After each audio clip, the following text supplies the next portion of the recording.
வணக்கம் மக்களே, நான் அம்ரிதா சத்யவர்ஷா இந்திய அரசியல் அமைப்பு ஆலோசகராக பணியாற்றி வருகின்றேன்.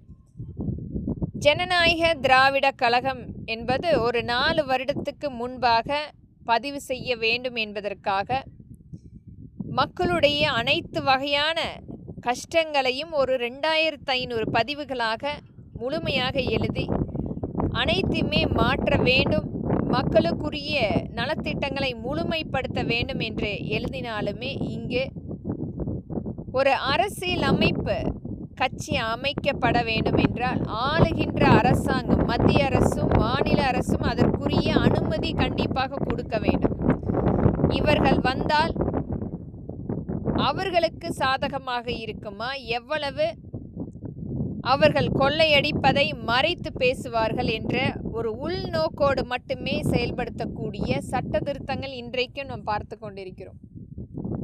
எந்த விதத்திலுமே ஜனநாயக திராவிட கழகத்தை பதிவு செய்ய முடியாமல், குறிப்பாக இங்கு அந்த ஜனநாயக திராவிட கழகம் என்று எடுத்து வந்த பின்பு மட்டுமே தேசிய ஜனநாயக கட்சி என்றும் ஜனநாயகன் என்றும் பெருமையாக இன்றைக்கு அதை பற்றி பேசிக் கொண்டிருக்கின்றார்கள். ஆனால் மக்களுடைய வறுமையை பற்றி பேசுவதற்கோ, மக்களுடைய அந்த சூழ்நிலையை மேம்படுத்துவதற்காகவோ, அல்லது அவர்களுடைய அந்த வேலை வாய்ப்புக்குரிய அங்கீகாரத்தை கொண்டு வந்து கொடுப்பதற்கோ எந்த ஒரு கட்சியுமே முழுமைப்படுத்தாமல் இன்றைக்கும் படித்து முடித்துவிட்டு வரக்கூடிய இளைய சமுதாயத்துக்கு முதலாம் ஆண்டே அங்கீகரிக்கக்கூடிய வேலை வாய்ப்பு கொடுக்க முடியும்.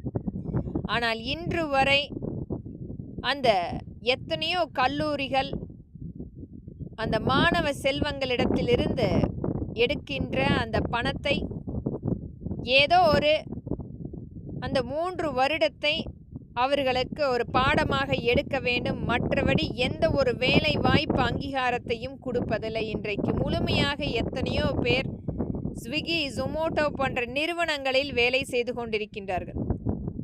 முகவர்களாக தற்காலிக எந்த ஒரு வேலை நியமனம் இல்லாமல் அவர்களுக்குரிய விபத்து காப்பீடோ அல்லது மருத்துவ காப்பீடோ ஓய்வூதிய திட்டம் இல்லாமல் இன்றைக்கும் இளைய சமுதாயம் முழுமையாக அவர்களுடைய வாழ்வாதாரத்தை ஆளுகின்ற அரசாங்கம் மறைமுகமாக ஒரு கார்ப்பரேட் கம்பெனிக்கு தாரை வார்த்து கொண்டிருக்கிறது.